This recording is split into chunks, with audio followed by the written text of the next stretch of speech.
Goeiedag. Hebreërs 13 vers 5. Julle gedrag moet vry van geldgierigheid wees. Wees tevrede met wat julle het, want hy het gesê, ek sal jou nooit begewe en jou nooit verlaat nie. Miskien besit ons nie wat ons graag wil besit nie. Ons kan dankbaar wees dat ons nie alles het wat ons begeer om te hê nie.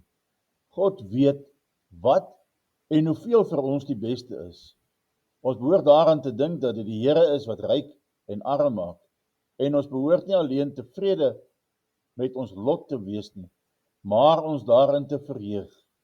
Wees tevrede met wat julle het. Ons het oneindig meer as wat ons verdien om te hê. Die nederige wat op die Here wag, sal alles ontvang wat hy nodig het. Die Here vergeet nie die behoeftes van die olendiges nie. Hy hoor hulle gebed. Hy sien hulle nood. Hy ken hul behoeftes.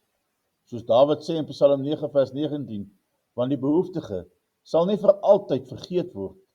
Die verwagting van die elendiges nie vir ewig verlore gaan nie. Op God se tyd skenk hy genadiglik uitkoms. Hy hoor en verhoor die gebed. Hy is magtig en gewillig om te help. Het hy nie reeds voorheen ons in nood bygestaan nie? En behoort ons God dan nie ook vir die toekoms te vertrou nie? Al sy weldadighede word deur oneindige liefde en wysheid bestuur. Hulle vloei altyd na diegene vir wie God hulle bestem. Laat ons gehoor gee aan die raadgewing van God se woorde, om tevrede te wees met wat ons het.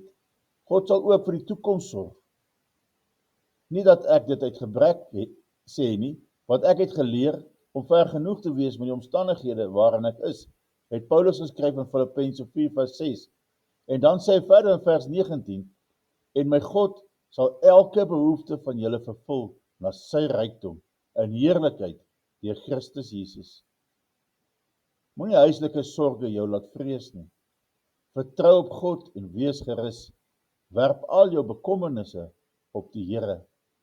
Kyk na die voëls van die hemel, hulle saai nie en hulle maai nie en hulle bring nie bymekaar in skuur nie. En tog voed julle hemelse Vader hulle. Is julle nie baie meer werd as hulle nie?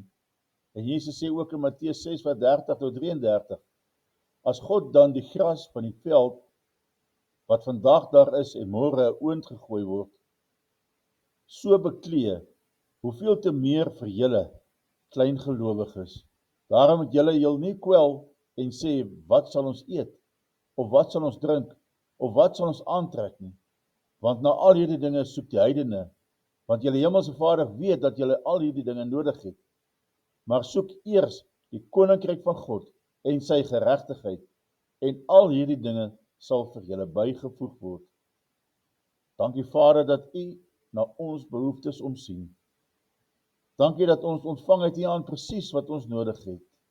Seën elke een wat hier luister, Vader. In Jesus naam. Amen.